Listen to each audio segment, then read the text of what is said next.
Hey everybody, welcome back. Today I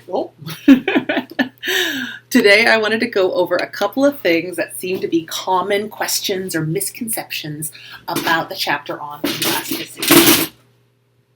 All right, and this is something that I noticed in a couple of different places, but especially in the terms assignment. But these are basic ideas that are really important to understanding elasticities, especially these two, that I really want to make sure you have the right sense of, and that I get a lot of consistently wrong answers about.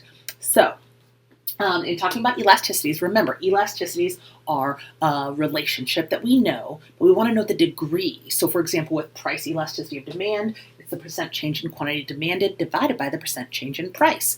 And we can have elasticities that are a number, like unit elastic. That's going to be a one-to-one relationship where raising the price by, say, 10% will result in a decrease in the quantity by 10%. We can also have very elastic goods. Those are going to have a really really flat slope and an elasticity of greater than 1, or really inelastic goods. Those have a really steep slope and an elasticity of less than 1. And all these things are just measuring is the percent change, right? The relationship between things. Price elasticity of supply, price elasticity of demand, income elasticity, cross-price elasticity, wage elasticity of labor demand and supply. All of those things are just the degree of the force of this relationship that we already know. So, what is the endpoint problem? The endpoint problem is something that has to do with how we calculate our elasticities. So if I want to find the percent change in quantity demanded divided by the percent change in price, I can say, okay, P2 minus P1 gives me the percent change, gives me the change in price, and Q1 minus Q2 gives me the change in quantity. The problem is when we do this algebraically, it matters whether we're going from here to here or from here to here. The answer changes. That's the endpoint problem. So to solve that problem, we use what's known as the midpoint formula, where you calculate the difference between P1 and P2 divided by the average of the two values. So basically saying, okay, from the midpoint on, and the same for quantity demanded. So it's just the algebraic problem of using the endpoints rather than the midpoint to calculate the percent change of any of those elasticity measures. Does that make sense? Hopefully. Cool. With respect to elasticities and time, the basic concept here is just that the longer the time frame, the more elastic we're going to see those relationships be. And that's just because the more time you have, the more responsive you as a consumer can be to a price change, the more responsive a producer can be to a price change, the more responsive you can be to your change in income, the more responsive you can be to a change in a price of a substitute or a complement good. The more responsive we are in general, right? If something changes today, I might not be able to change my behavior as a consumer, a producer, or across any of those dimensions. But over days, weeks, months, and years, my behavior is going to change more and more to that prolonged change, right?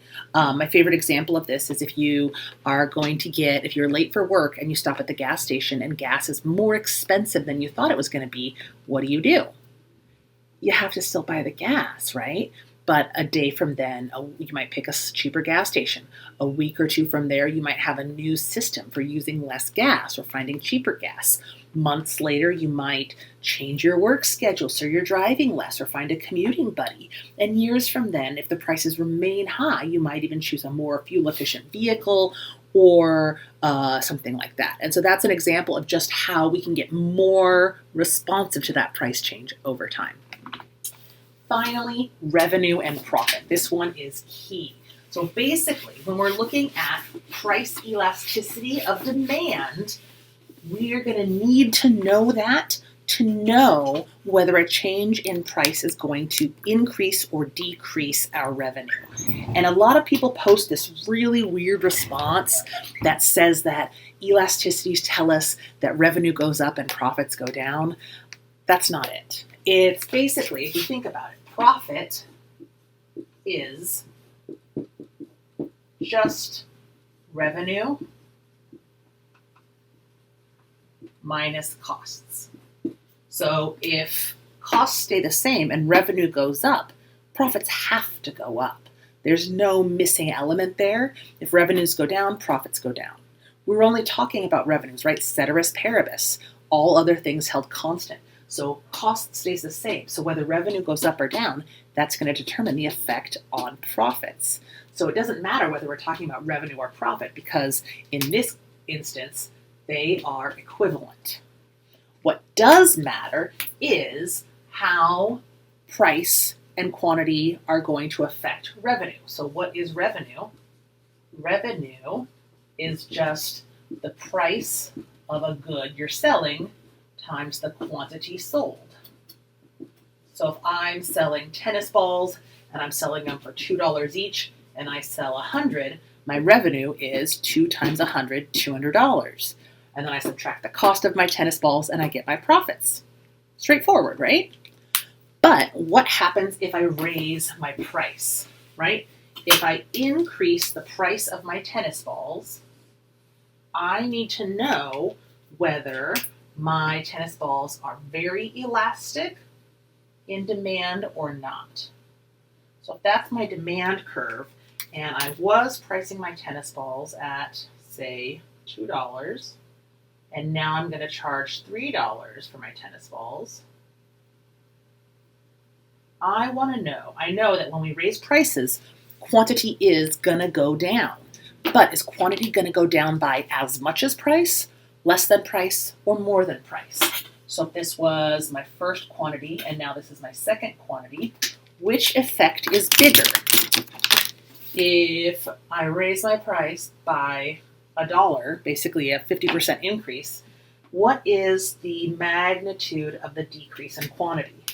With this flatter, more elastic demand curve, the change in price has had a bigger than equal effect on quantity. So the increase in price had a very elastic effect on quantity, making it go down by more than price went up. So if this is my formula for revenue and price goes up by a little, but quantity goes down by more, that's going to mean that overall revenue goes down. And then that means that profits are going to go down. Does that make sense? So when something is elastic, a small change in price has a big effect on quantity. On the other hand, if something is relatively inelastic, if my demand curve is more like this, then that change in price has a much smaller effect on quantity, and I'm going to see the change in price be bigger than the change in quantity, and revenues will go up.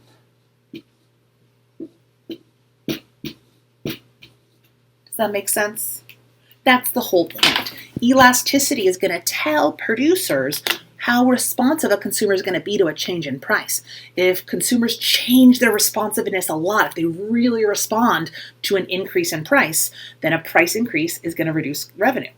What about if I lower prices? Well, if I lower prices and consumers buy a little bit more, I might end up taking a loss. But if I lower prices a little bit and consumers buy a bunch more, all of a sudden my revenue goes up. And so it's really important from a business perspective to understand and know what the price elasticity of demand is for your good, because it's going to have a very strong direct implication on your revenue and your profit. Okay? Hopefully that makes sense. Let me know what questions you have, and I'll see you next time.